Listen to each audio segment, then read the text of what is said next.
Hi friend, আজ আমি মায়ের বাড়ি থেকে আম তেলের আচার দিয়ে নিয়ে যাব। প্রথমে আমগুলো ভালো করে ধুয়ে কেটে নিয়ে রেখেছি। ছাদে গিয়ে রোদে দিয়ে এলাম। কিছুক্ষণ পর ছাদে গিয়ে আমি আমগুলো একটা বাটিতে তুলে নিয়ে এলাম। এবার মশলাগুলো রেডি করে রেখেছি। সর্ষে, শুকনো লঙ্কা, মেথি, ধনে, মৌরি, জিরে, জোয়ান, কালো জিরে, এদিকে কাঁচা লঙ্কা রেখেছি কিছুটা। তো বেশ ভালো করে আমি মশলাগুলো সব ভেজে নেব। তারপর শুকনো লঙ্কাগুলো ভেজে নেব। এবার আমি মিক্সিতে মশলাগুলো ভালো করে ব্রাশ করব, যাতে বেশি গুঁড়ো না হয়।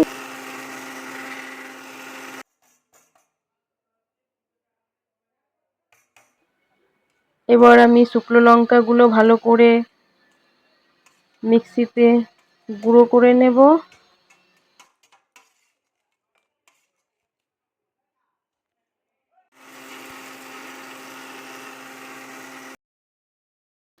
শুকনো লঙ্কা হয়ে গেছে গুঁড়ো করা।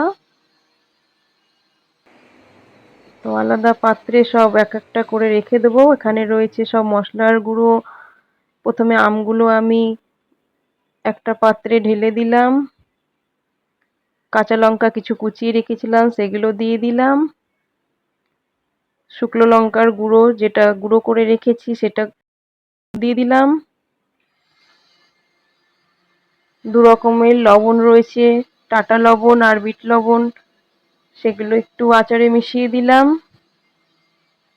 এবার সব রকমের মশলা যেগুলো গুঁড়ো করে রেখেছি সেগুলো মিশিয়ে দেব।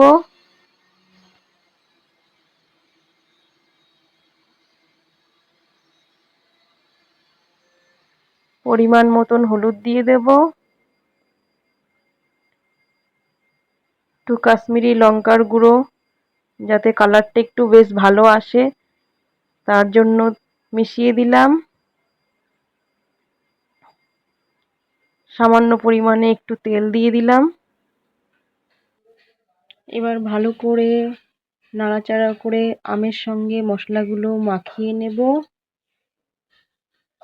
তারপর কিছুক্ষণ রেখে দিলাম। তো আচারগুলো দেখতে কেমন লাগছে বন্ধুরা তোমরা কমেন্ট করো। পারলে আমার চ্যানেলটাকে সাবস্ক্রাইব করে দাও। এবার একটা জারে তুলে নেব।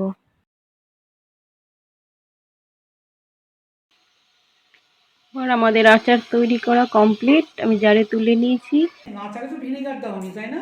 না গো মা, ভিনিগার দেওয়া হয়নি। একটু ভিনেগার দিতে হয়। ভিনেগার দিলে কি হয়, আচারটা টেস্টি হয়, আর এমনি অনেকদিন রাখা যায়। অনেকদিন রাখা যায়। আমি একটু ভিনেগার দিয়ে দিচ্ছি। আচ্ছা ঠিক আছে, তুমি দিয়ে দাও। তো ভিনেগার দাওনি। এদিকে আমার শাশুড়ি মা ভিনিগার দিয়ে দিল আচারে, যাতে আচারগুলো ভালো থাকে অনেক দিন, কালারটাও ভালো থাকে। যাই হোক, ভিডিওটা কেমন লাগলো তোমরা লাইক করো, কমেন্ট করে জানাও। টাটা।